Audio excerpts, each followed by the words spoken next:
yourself Rebecca Maynard!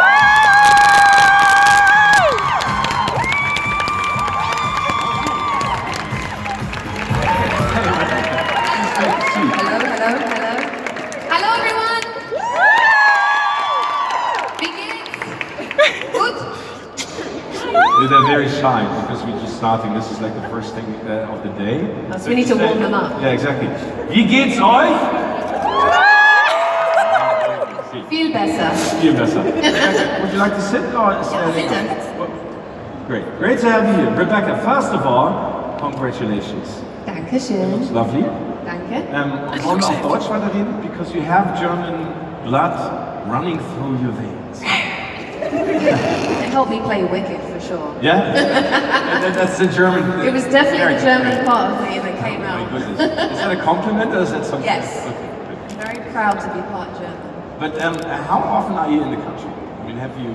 I've been to Germany, I would say about, danke. I've been to Germany probably about 10, 15 times Okay. in my entire life, yeah.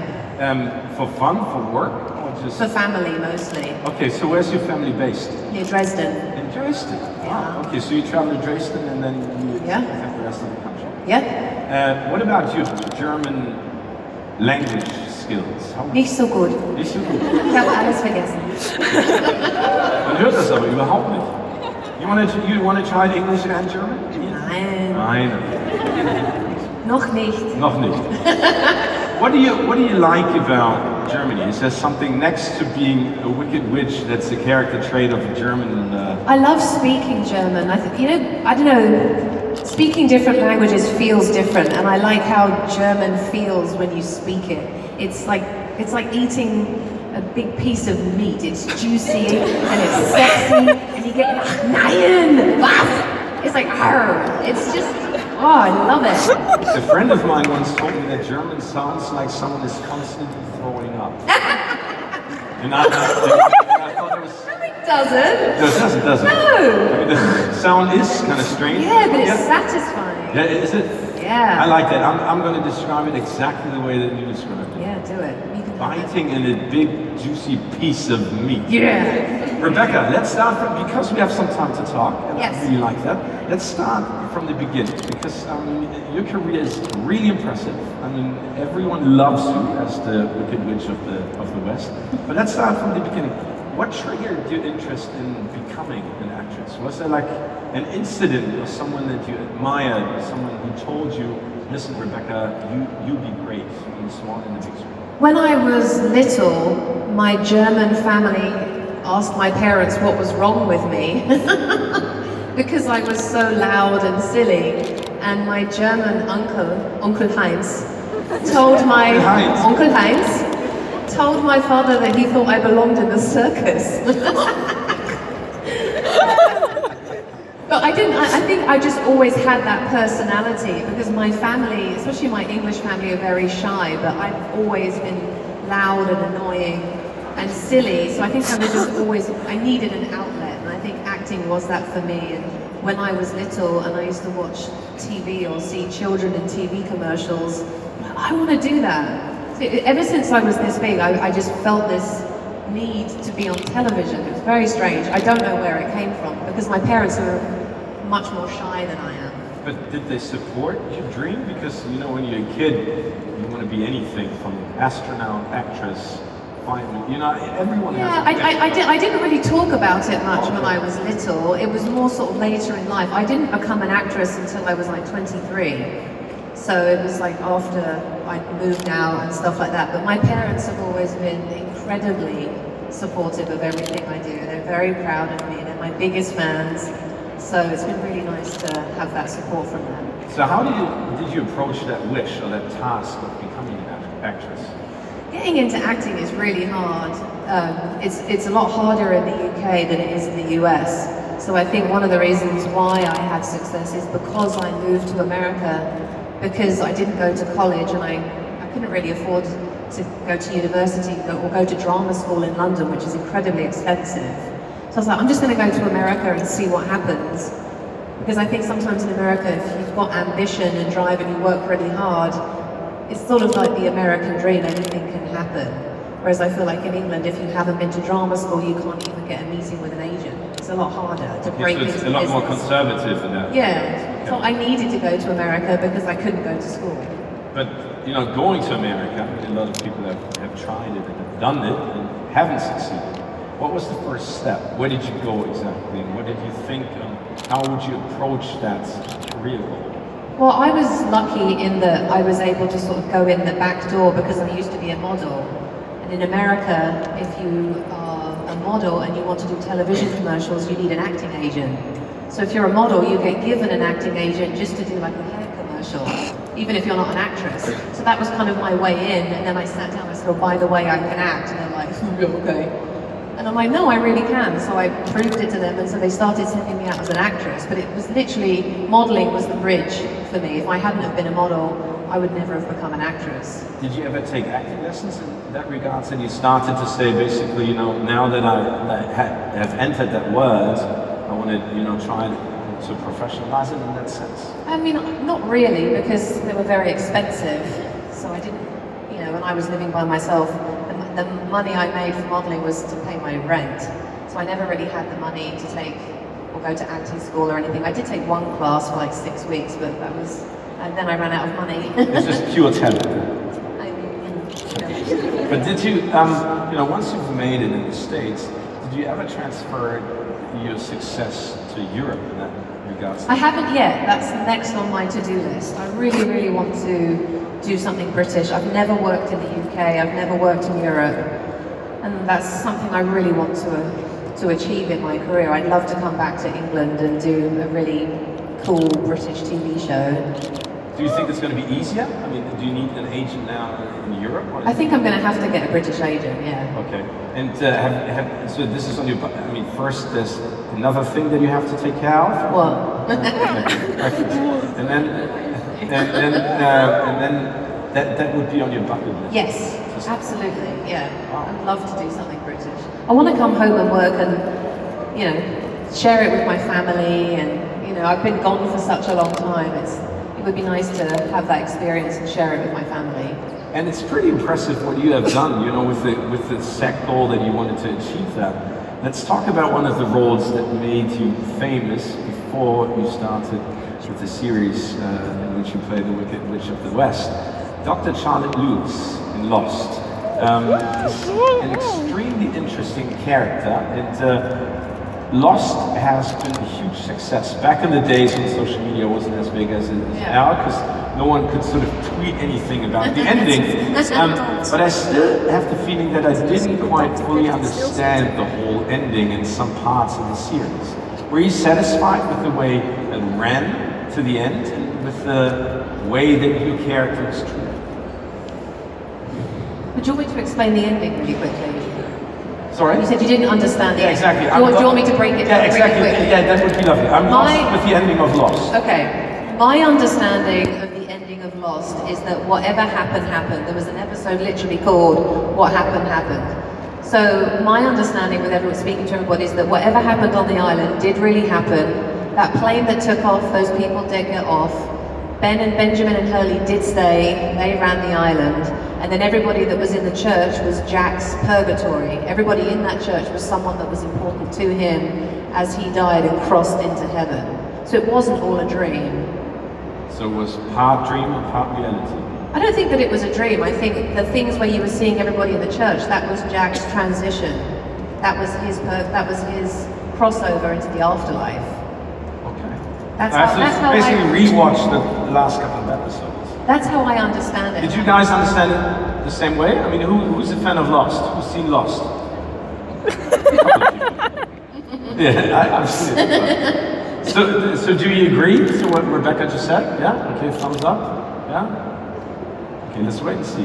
We can discuss that later, but thank you very much for explaining. The creators broke it down for me like that, so that's straight from the horse's mouth. So, how much did you enjoy that series, and especially the character? And did your career with that portrayal of Charlotte change completely? I mean, did it open up a completely new horizon for you regarding offers and acting? Yeah, I mean, being part of that show changed my life, it changed my career.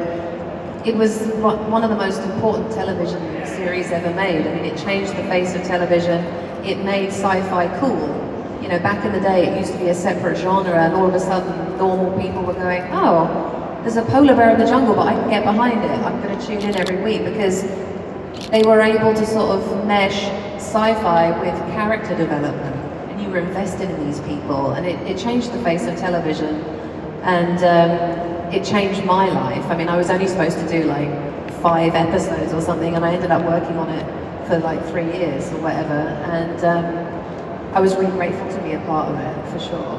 Do you remember, did you go for a casting? Yeah. Okay, so how did that, I mean, obviously it went successful, but how did it go? Did you have a good feeling? I was really nervous. I think when I went in to audition for Lost, there was only 6 people. So I was sitting there looking at the other girls, and I was like, this is mine. And I had to sort of like psych myself into it that it was going to be mine. And then when I went in to do the audition, I went in once, and then they had me come back to meet with Damon and Carlton, the executive producers, and I said to myself, I'm not going to leave this room until I've made them fall in love with me. And not just the character, but like show them my personality. And they said one of the reasons I got the job was because they thought she is a person that we can send to that island and she'll fit in. Because, you know, there can be a lot of drama when you add new actors, and it was a pre-existing cast, and they're like, she'll be a part of the family and everyone will be happy. So it wasn't just my acting, it was because I'm a hoot. So what was it like to actually enter that existing group of stars? It was wicked. Like, I was nervous because, you know, when you enter a show, and it's the same for me at Once Upon a Time when you have a pre-existing show. It's like starting, you know, school halfway through the year. You're like, oh, I hope everybody likes me, and I was a bit nervous. But on my first day on Lost, I hadn't been watching the show, so I watched 3 seasons in 2.5 weeks once I got the part. And back then you couldn't stream it, it was on DVD, so old school, like sticking it in the side of my laptop. And so I watched the Series 3 finale the same day as my first day at work. So I was sitting in my hotel waiting to be picked up, and you know, the island's like wow, wow, moving, and they're like, your car's here, and I'm like, what? And I got in a car and went straight into the jungle, into that show. It was so trippy. And the first character I saw was the dog. So I was sitting there, and the dog came up, and I got like really nervous. I'm like, oh my God. And then they were like, cut. And everyone came through the jungle, like Locke and Sawyer, and they all like came walking towards me as I sat on this chair. And it was really trippy, because I had just watched 66 episodes, and then all these characters were walking towards me. And my first day was when Benjamin Linus shot me in the chest. And I was lying on the floor, and Locke had his knees over my waist and was kneeling on top of me, and I looked up at the sky, and all I could see was Locke's bald head, the jungle, and the sky, and I was like, how did I get here? How exciting. Oh my God. I'm like, I could die now, like I've literally made it. It was so cool. I mean, as you could see, I mean, there's so many people who love that show to death. Yeah. I mean, I loved it. What about, you know, the behind the scenes camaraderie between all of the actors and actresses? I mean, is that something that are you still in contact with some of them because you spend so much time together on an island? Yeah, I'm still in touch with Daniel Day-Kim and Josh. Like, we all still see each other. I saw a bunch of them at we did a Lost reunion concert in LA recently, which was really cool. But some of my favorite moments, and it's the same with Once Upon a Time, some of the best moments on these shows aren't when the cameras are rolling. It's the moments in between. And on Lost, everybody played instruments, you know, so Terry O'Quinn and Josh would be playing the guitar, and we'd be singing. Sometimes accidentally there would be a beer next to you know, in a red cup, so nobody knew what it was. And it would be 3 o'clock in the morning, and we'd be in the jungle singing songs, and it was like camping. It was really magical under the stars. It was really cool. Sounds exciting. Yeah. Great. Rebecca, because you said that you're very determined about getting a job. You were talking about the casting, that he went in and said, I'm not going to leave before I get the job. Yeah. Is it true that you had a cameo in Fringe because you are so in love with that series, and you basically tweeted about it the whole time? Yeah. I was when Lost finished, it left a hole for so many people in television. And I was talking to my friend, like, what am I going to do? Like, what else can we watch? And a friend of mine recommended Fringe. So I got into Fringe, and I'm like, oh my God, this is really hitting the spot. And then the show was always, as they say in America, on the bubble. It was always about to be cancelled, about to be cancelled. And I was like, no, this is not happening on my watch. So I would always tweet like, you know, you've got to watch it live, it's going to get cancelled. And then it got pushed to Friday nights, which in America is like the kiss of death for TV. And I'm like, come on, come on, come on. And then I got a package one day saying, thank you for all your support of our show. It really means a lot to us. Do you want to be in it? I'm like, what? They're like, what do we have to do to get you on it? I'm like, I'd do it for free. Like, oh my God! I was so excited. They sent me like a t-shirt, a baseball cap, and I posted a picture. And they were like, I was on another show, which I was really annoyed, so I wasn't available. And then that show got cancelled. So I called my agent, like, quick, call Fringe, because they were about to finish. So they quickly were able to like write me into a couple of episodes. I think 2? Yeah. So I just managed to get in right before. So it was by accident. So is that something that you do the whole time now? Tweet about series and movies that you like? I haven't, but I need to do that again, yeah. That would be very smart. Let's take a look at, we've been talking about it a little bit. Once Upon a Time is a fantastic TV series, and let's see a clip.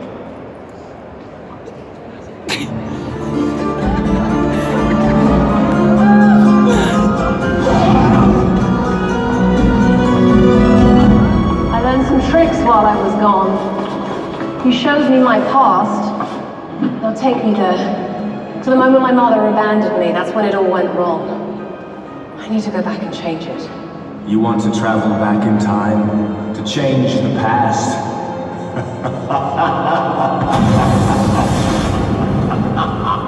What's so funny? I'm afraid that's impossible. I thought you were the great and terrible Oz. Even my power has its limits.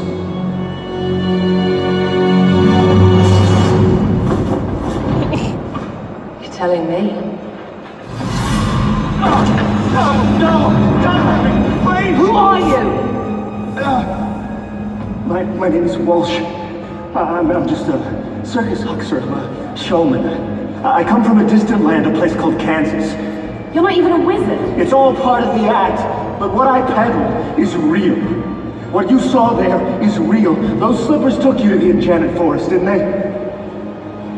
I may not have magic, but the things I collect do. That's why you wanted me to bring you something of Rumpelstiltskin's. So you could carry on this charade. I didn't mean any harm. I was trying to help us both. What you seek doesn't exist. No magic is that strong. Well then, I have no use for you. At least not like that. Like what? What I need is someone who's willing to do whatever I ask without question.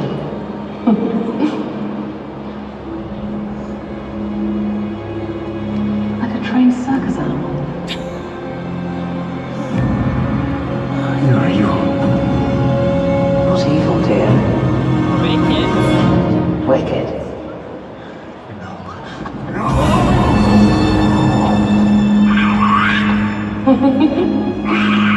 Much better. Now come. If I'm going to find a way to change the past, I've got work to do.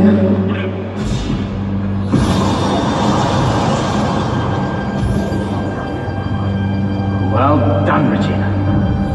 You've been practicing. You're shaping up to be the best pupil I ever had. We'll see about that. When I'm done, Regina, you'll have never even been born.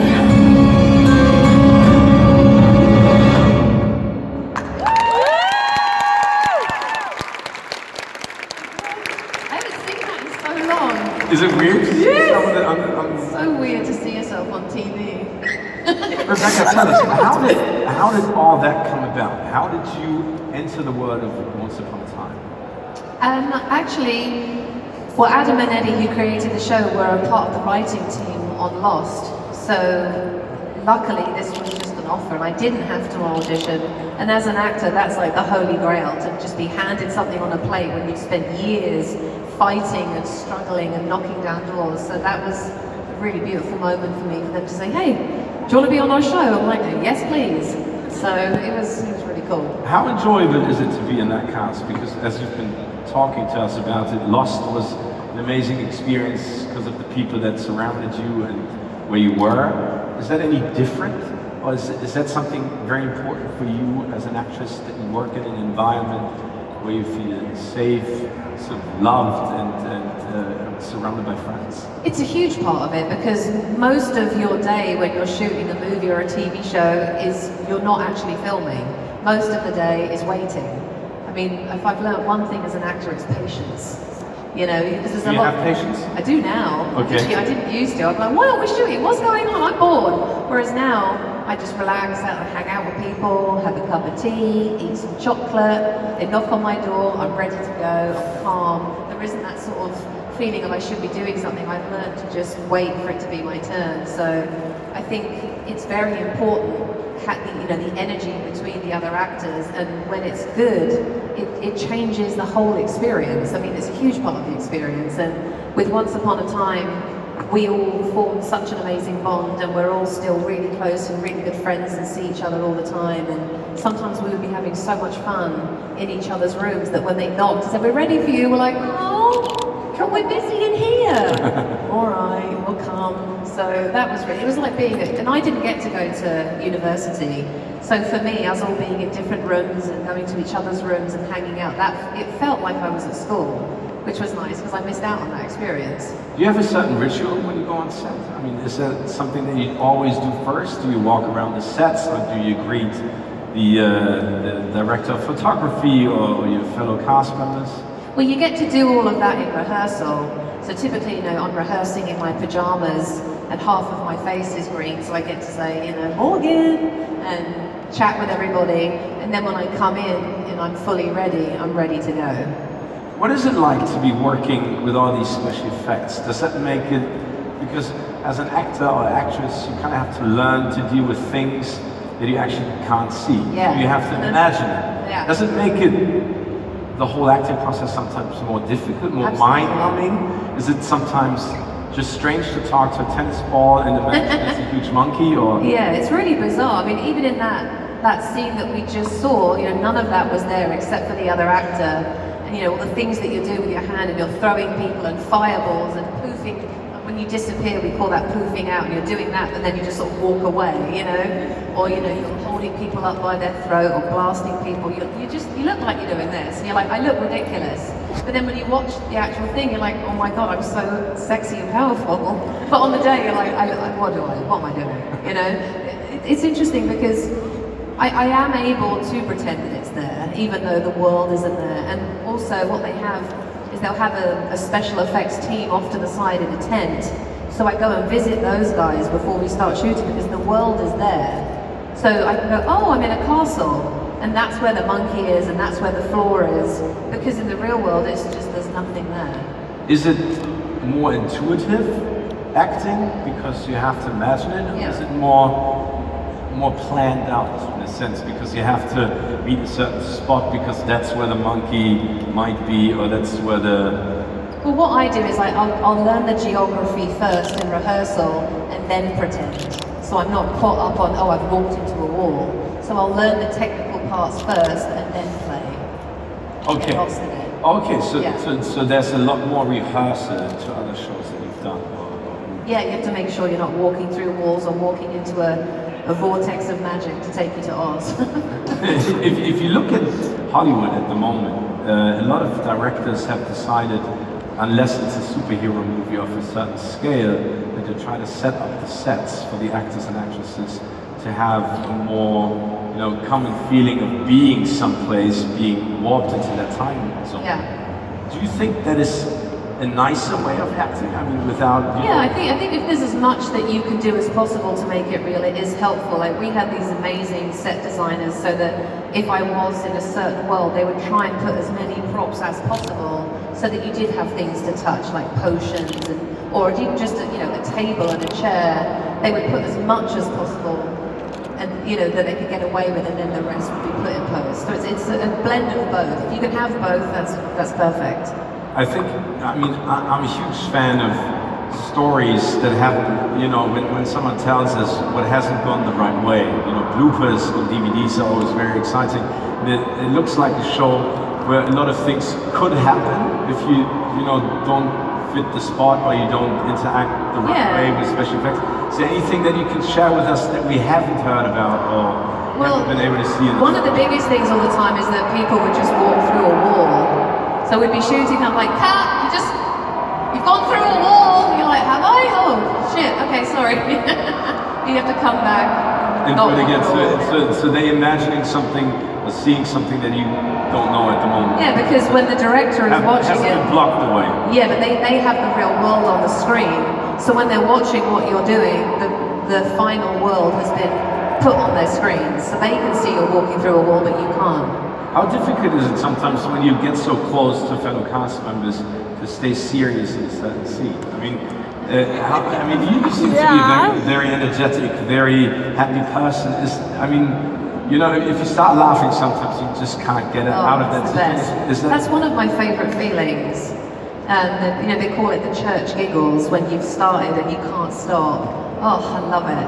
I love it, when especially if someone's really messing up their lines. It's one of my favourite things. I never mess up my lines.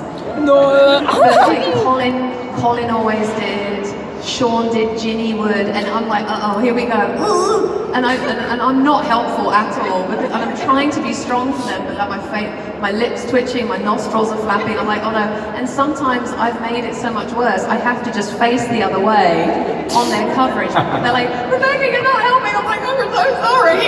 I can't. Once I've lost it, it's really hard to come back. But it's fun. Oh, it's I like it. I like it. It's like church giggles. I didn't know that. Church giggles. Church giggles. Yeah. It happens in the church most of the time. There's a musical episode of Once Upon a Time. We heard about your singing experiences on the set of Lost. What was it like to be singing on TV? Ugh, it was wicked, man. I loved it. Yeah? So much fun. Yeah. It was like a whole day just shoot. I felt like a singer doing like an MTV music video. It was wicked. I loved it. No anxiety, nothing. No angst. No, keine Angst. Keine Angst. Yeah. The great thing is we have a clip and that we want to show you. Video nummer 3. And if you want to, you are more than welcome to sing along. Here we go.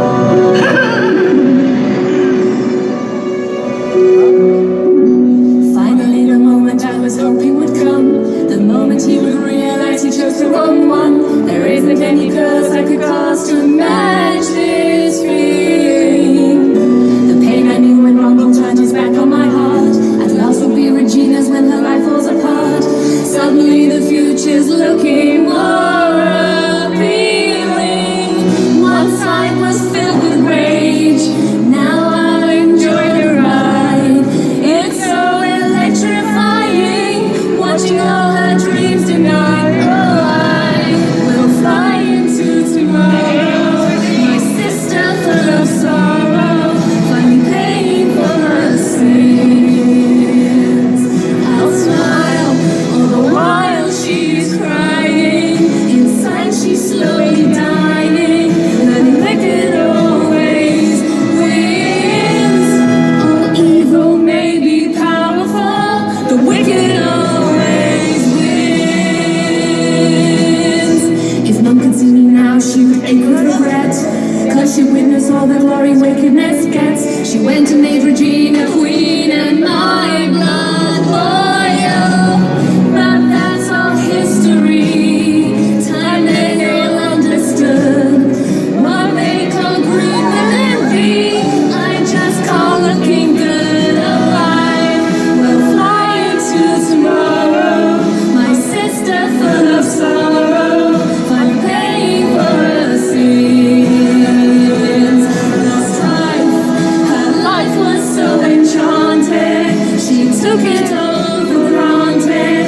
Now she'll dream of could have wins. All evil may be powerful, the wicked always. Стоп! Зачем списывать ее со счетов, если можно использовать? I'll give her a magic gift to bring the charmings down. When Regina stands victorious, I'll swoop right into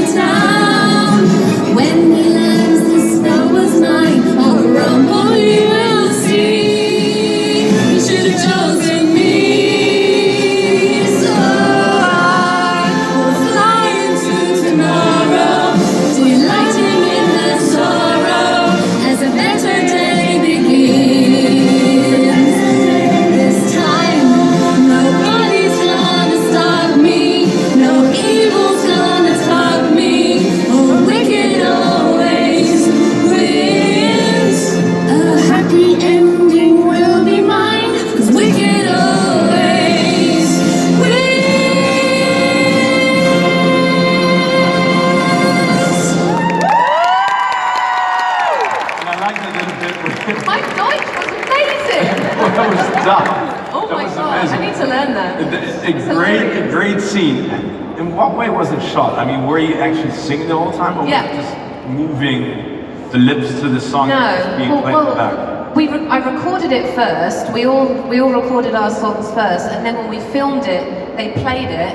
But then you sing along, because if you mouth it, then your neck and your muscles don't move the same. You look ridiculous. So I was singing along to myself, singing the whole time, and then they just pulled out production and added in the recorded version. You know.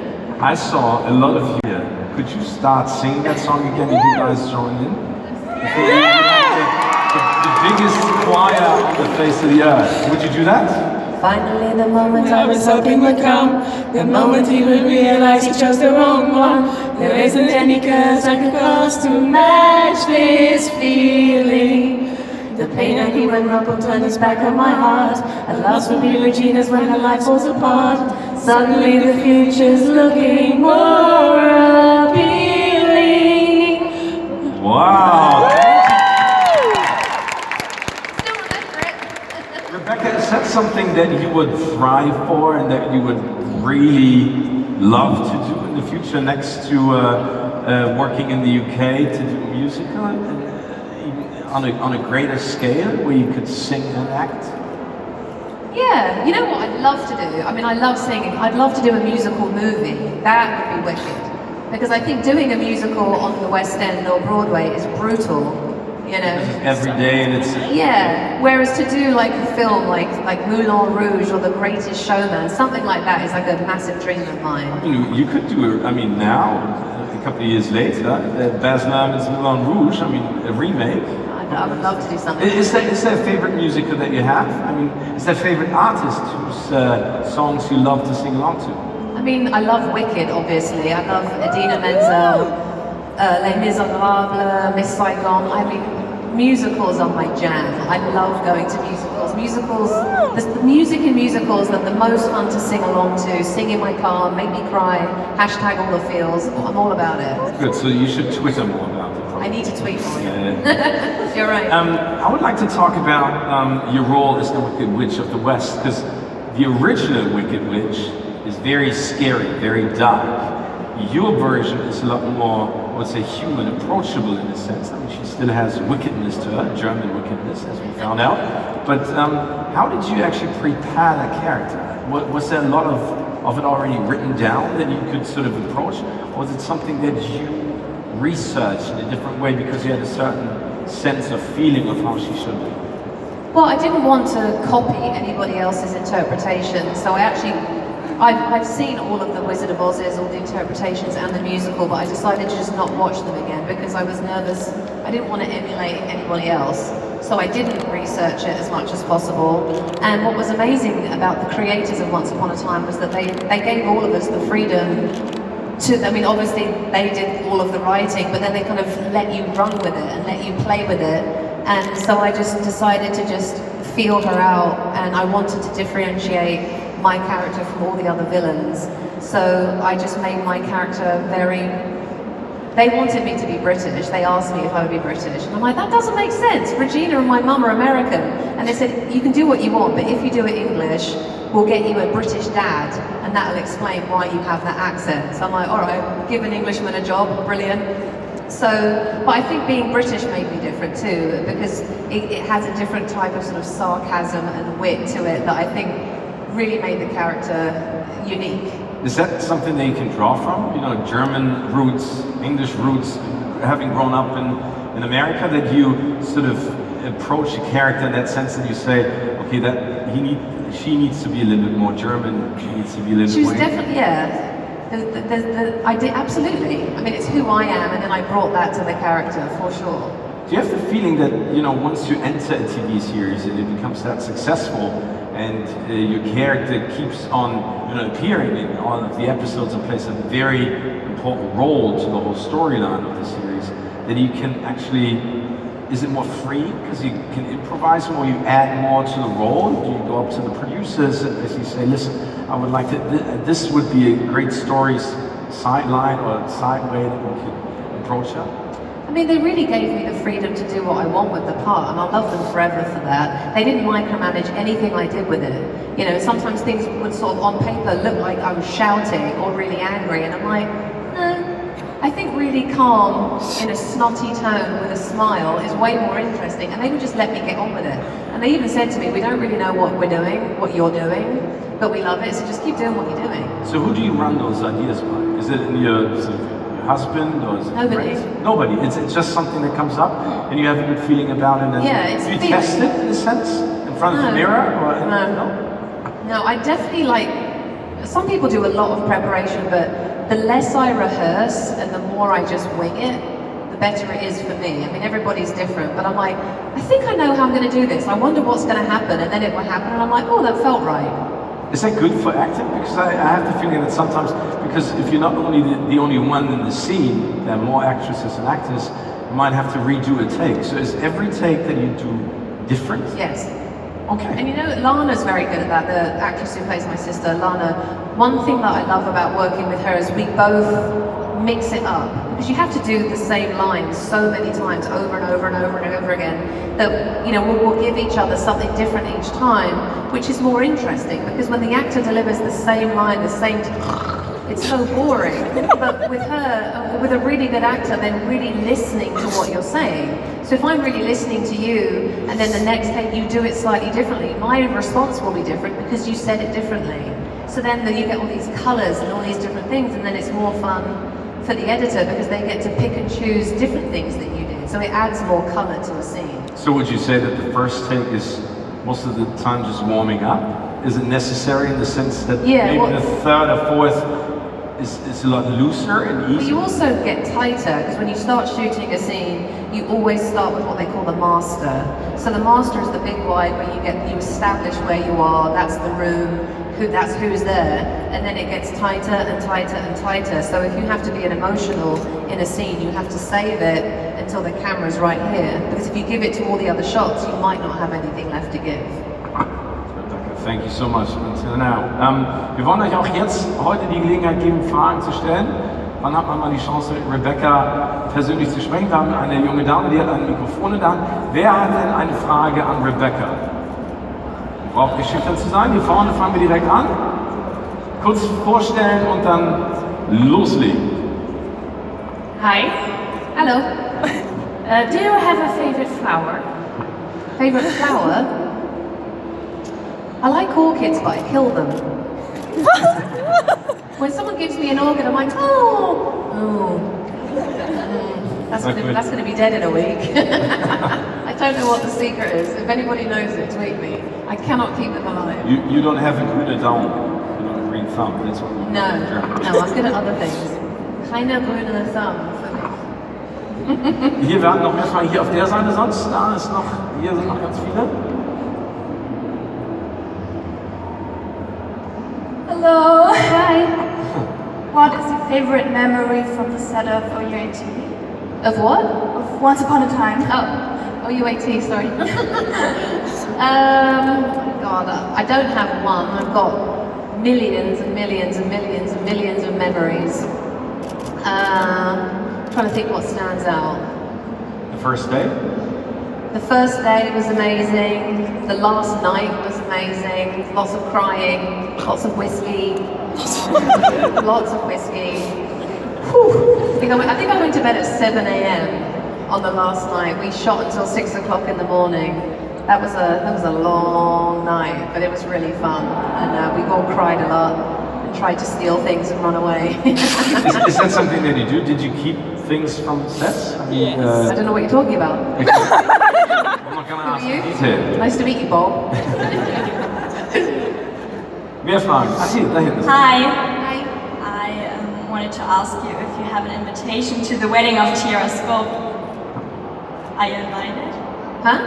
Are you invited to the wedding of Tiara Scobie? Oh, no. No, I'm not. Would you like to be invited? I've got a baby coming. See. The less trips I have to do for the next few months, I think, the better for me. But I do love her. Hi. Hi. I've got a question about Once Upon a Time, because a one panel, I don't know where it was, you said the musical episode when you showed Happy Beginning, you and Lana were dancing when you thought you were off the camera, but you were actually on. And was that more embarrassing, or did you all laugh about it? What was it? Was it Embarrassing, embarrassing? exactly. Yeah. What did you laugh about? Oh no, we didn't care.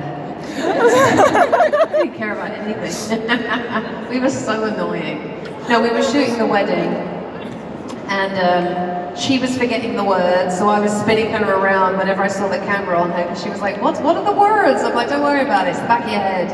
And then we went off to the side, and we thought we were off camera, and we started humping each other.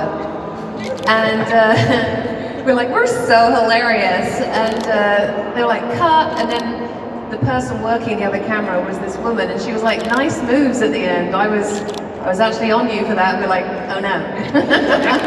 But we never saw it, we've never seen the footage. Hopefully one day that will get released. It'll be on YouTube. Yeah, we were quite pleased with ourselves. Very inappropriate. The lady in the yellow t-shirt. So my question was, do you have any weird food cravings now that you're pregnant? Food cravings. Yes. Pregnancy. Marmite. Like a Marmite. Yeah, no, I've been tweeting about it a lot. I can't help myself, but I'm obsessed with Marmite. It's that British spread that most people hate. Oh my goodness. But I can't stop. I mean, out of control. were you a fan of Marmite before you got pregnant? Yeah. Okay, really? I used to hate it when I was a kid, and then I went on holiday with some mates when I was 18, and we were all drunk, and I'm like, I need some Nutella on toast. My friend thought I said Marmite on toast. And I'd had a couple of beers, and I took a bite, and I thought it was Nutella, and it was Marmite, and I'm like, what? I'm like, oh, what the bloody hell is that? How dare you? And then I'm like, hang on a minute, this is quite satisfying. Oh, true. And now I love it. And you hate Nutella? No, I love Nutella. I mean, my God, who doesn't like Nutella? I can't be friends with someone that doesn't like Nutella. But it's chocolate. What's not to love? But I don't know what it is about Marmite, but once I got pregnant, I can't. I mean, I could eat Marmite for breakfast, lunch, and dinner and be perfectly happy. Really? Yeah. I hate it. My husband hates it. He Yeah, hates the I smell. hate it too. I don't even care. I hate the smell. I think the smell. I'm pregnant. I can do what I want. I think the I smell. even rub it on my belly. Oh my goodness. Okay. Hopefully the baby will like it, otherwise I'll be really annoyed. It's all his tasting, so I'm sure she, or he, will like it when they come out. So we'll see. Little See. Marmite. Okay, This question now. from the lady over there. Hi. Sorry, I'm reading from my phone. I have a question and would know what to think about it. If you would travel, for example, in another corner of Germany and you don't know much about it because you're there for the first time, but there are living fans from you, would you make like a sightseeing tour with fans so that they I can't hear you very well. Can you bring the mic closer to your mouth? I'm sorry. Soll ich das einmal kurz Okay. sagen?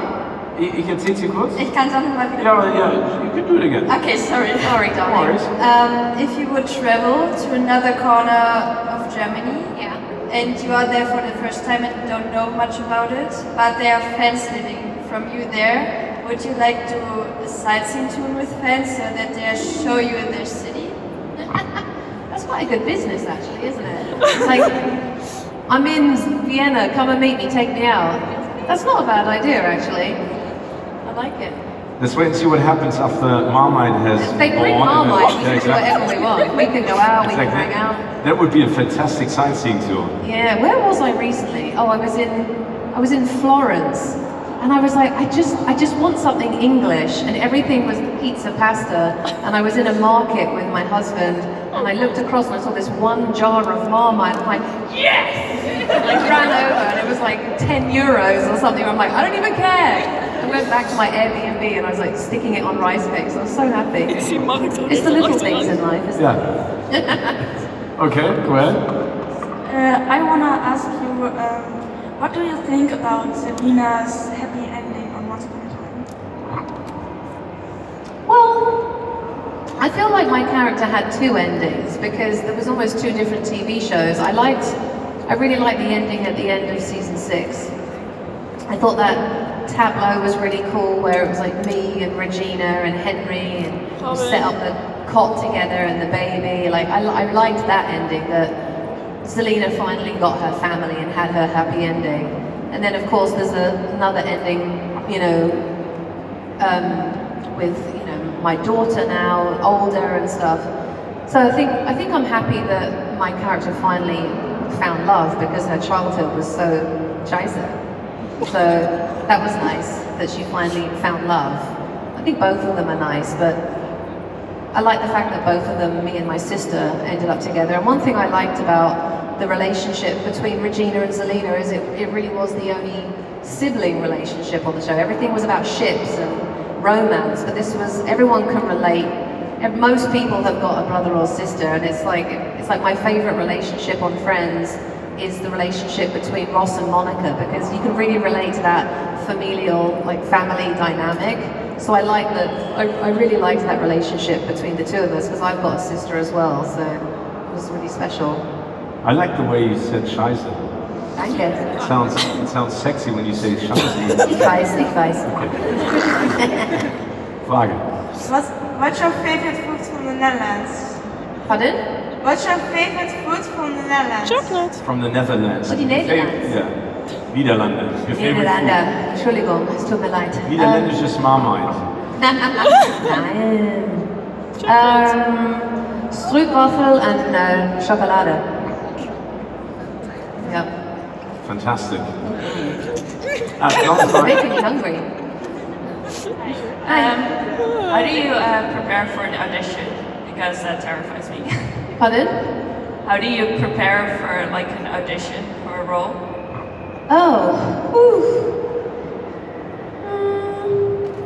It depends on the character. It depends on the show. It depends on so many things. Obviously, the most important thing is learning my lines. So I learn my lines, and then once I've learned my lines, then you have to figure out what you're going to look like, what you're going to wear. Would the character make an effort? Would she wear makeup? Would she not? Once I've got my lines down and I've got my look down, for me the rest is just about making it feel real, and you know how that person would really feel when she's saying those things. Because acting is just about being believable and listening to what the other person is saying. And I think listening is the most important thing, because some people, when they do auditions, they learn their lines and they focus on what they're going to say. But the most interesting parts of a scene is the person receiving the information and listening to what the other person is saying. And probably understanding what you are saying, instead of just memorizing it, the content is important as well. Because we all say words, but then there's so much other stuff going on underneath. But you seem to be someone that goes to a casting and does everything spontaneous in a sense. You know, sort of, you know, going in there with a certain mood or with a certain goal. Is that something that sort of like the key to your success as well? Yeah, I don't know. Some people, you know, think I'm crazy, but I don't know, for me it really works. But you're not, because the young lady just said she's always very anxious about going to castings. Is that something that terrifies you in that sense? Or are you just cool and you go like, if it works, it works, if it doesn't, it doesn't? I've definitely suffered from anxiety in my life. You know, auditions, and it's the same as going on for anyone else going on. It's a job interview, you know. People get nervous for job interviews, and the problem with getting really nervous for an acting audition is it can mess up your performance, because then you're in your head and you need to be in the character's head.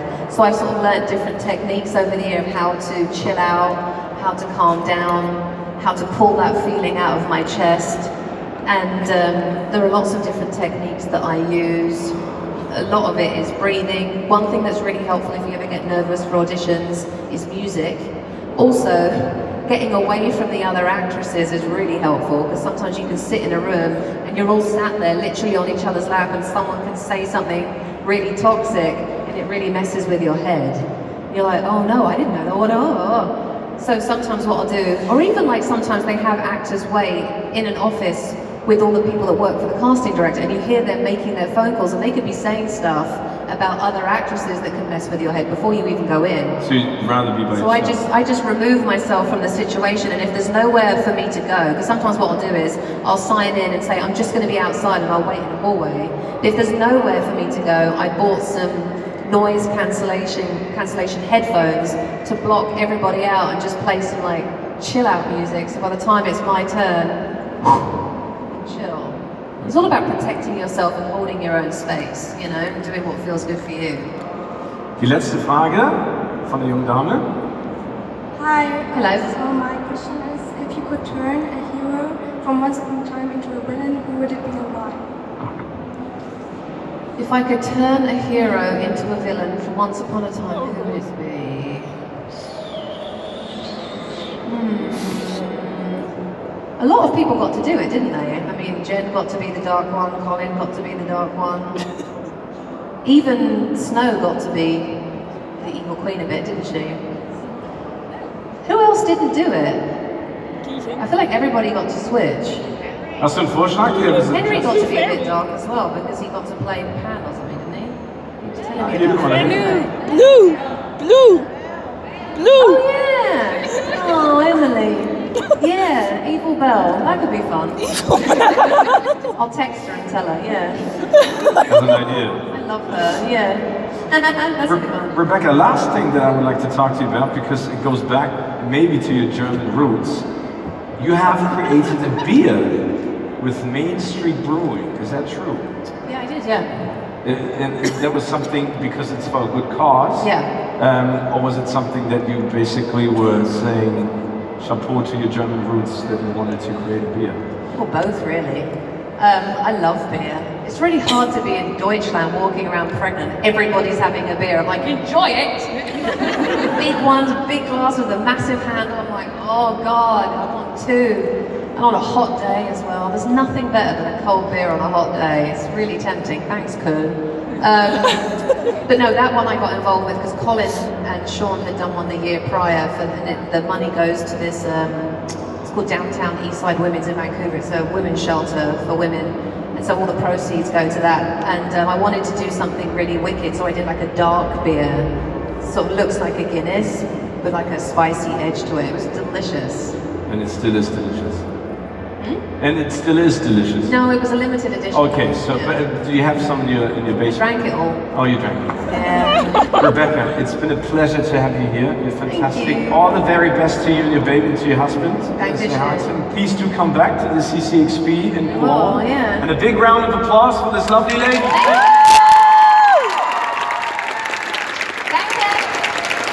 Thank you very much. Tschüss. So, das war unser kleiner erster Panel Talk heute mit